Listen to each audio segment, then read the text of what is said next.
పాక్తో భారత్ వీరోచిత పోరాటం చేస్తుందని తెలంగాణ శాసనమండలి చైర్మన్ గుత్తా సుఖేందర్ రెడ్డి తెలిపారు. భారత్ యుద్ధ నీతిని పాటిస్తూ దాడులు చేస్తుందని అన్నారు. శనివారం నల్గొండలోని ఆయన క్యాంపు కార్యాలయంలో ఏర్పాటు చేసిన మీడియా సమావేశంలో ఆయన మాట్లాడుతూ, పాక్తో భారత్ వీరోచిత పోరాటం చేస్తుందని, యుద్ధ నీతిని పాటిస్తూ భారత్ దాడులు చేస్తుందని అన్నారు. ఉగ్రవాదులు ఉన్న ప్రాంతంపైనే దాడులు చేస్తున్నారని, పాకిస్తాన్ భారత పౌరులపై దాడి చేస్తున్నారన్నారు. పాక్ యుద్ధ నీతికి వ్యతిరేకంగా వ్యవహరిస్తుందని, పిఓకే స్వాధీనం చేసుకుంటే ఇలాంటి ఘటనలు జరగవని అన్నారు. భారత్ పౌరులు అందరూ దేశానికి మద్దతుగా నిలవాలని సూచించారు. వీర జవాన్ మురళీనాయక్ మృతి బాధాకరమన్నారు. మురళీనాయక్ కు నివాళులు అర్పించారు. తన నెల జీతం డిఫెన్స్ ఫండ్ కి ప్రకటించారు. మిగిలిన ప్రజా ప్రతినిధులు కూడా త్వరలోనే ప్రకటిస్తారని తెలిపారు. దేశంలో పహల్గాం టూరిస్టుల మీద నరమేధం కొనసాగించిన టెర్రరిస్టులకు వ్యతిరేకంగా భారత ప్రభుత్వం యొక్క రక్షణ దళాలు చేస్తున్నటువంటి చర్యలను ఏకీభవిస్తూ గత 3-4 రోజులుగా జరుగుతున్నటువంటి పోరాటంలో భారతదేశమేమో కేవలం ఉగ్ర స్థావరాల మీద దాడులు చేస్తే, పాకిస్తాన్ మాత్రం భారత పౌరులనే ఎంచుకొని దాడులు చేయడం చాలా విచారకరం. యుద్ధనీతి కూడా వ్యతిరేకం. దాదాపుగా పూర్తి స్థాయిలో యుద్ధానికి పోతున్నట్టుగా కనబడతా ఉన్నది.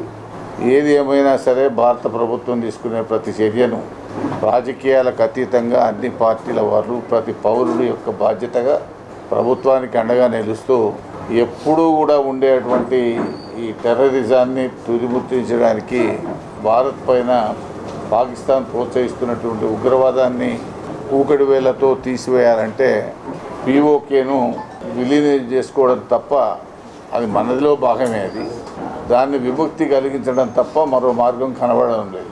ఎట్టి పరిస్థితుల్లో పిఓకేను స్వాధీనం చేసుకొని భవిష్యత్తులో పాకిస్తాన్ ప్రేరేపిత ఉగ్రవాదాన్ని సంపూర్ణ స్థాయిలో అణిచివేయాల్సినటువంటి అవసరం ఉంది. దానికంతటికీ భారత పౌరులు అందరూ కూడా సంపూర్ణ సహకారాన్ని అందించాల్సినటువంటి అవసరం ఉంది.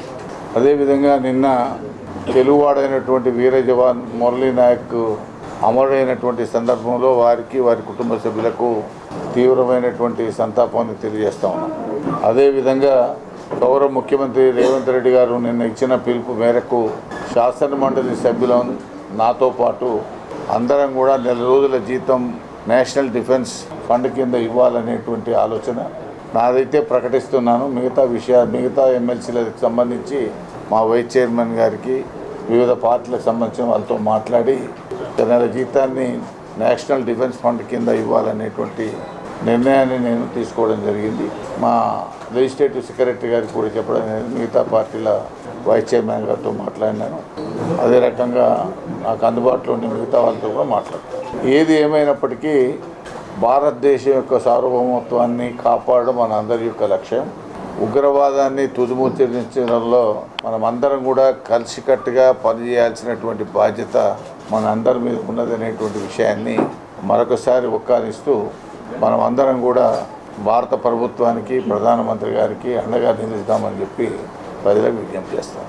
ఇప్పటివరకు 2-3 పర్యాయాలు భారత ప్రభుత్వం అన్ని రాజకీయ పక్షాలతో మాట్లాడినట్టుగా మీ ద్వారానే నేను తెలుసుకున్నాను. పత్రికల్లో వచ్చినటువంటి సందర్భంలో ప్రధానమంత్రి గారు 1-2 సార్లు, రాజ్నాథ్ సింగ్ గారు 1-2 సార్లు ప్రతిపక్ష పార్టీలందరినీ కూడా పిలిచి మాట్లాడి, నాకు తెలిసినంత వరకు రాహుల్ గాంధీ గారు కూడా ప్రకటన ఇచ్చినారు. కేంద్ర ప్రభుత్వము ఏ చర్యలు తీసుకున్నా మేము అండగా ఉంటామనేటువంటిది చాలా స్పష్టంగా చెప్పినారు. కాబట్టి దాని లోతుకు వెళ్ళడం కరెక్ట్ కాదు. రేవంత్ రెడ్డి గారు చెప్పినారు, మీరు మహాత్మ, మీరు కూడా అంతర్భాగము, అధికారంలో అంతర్భాగం ఎవరంటే ఉద్యోగస్తులు. కాబట్టి వాళ్ళకి ఇచ్చే గౌరవం వాళ్ళకి ఇస్తారు, వాళ్ళ డిమాండ్లను కూడా పూర్తి చేస్తారనే విశ్వాసం నాకున్నది. కాబట్టి అందరం కూడా కలిసికట్టుగా ప్రభుత్వాన్ని నడపాల్సిన బాధ్యత ఇటు ప్రజాప్రతినిధుల మీద, అటు ప్రభుత్వ ఉద్యోగుల మీద కూడా ఉన్నది.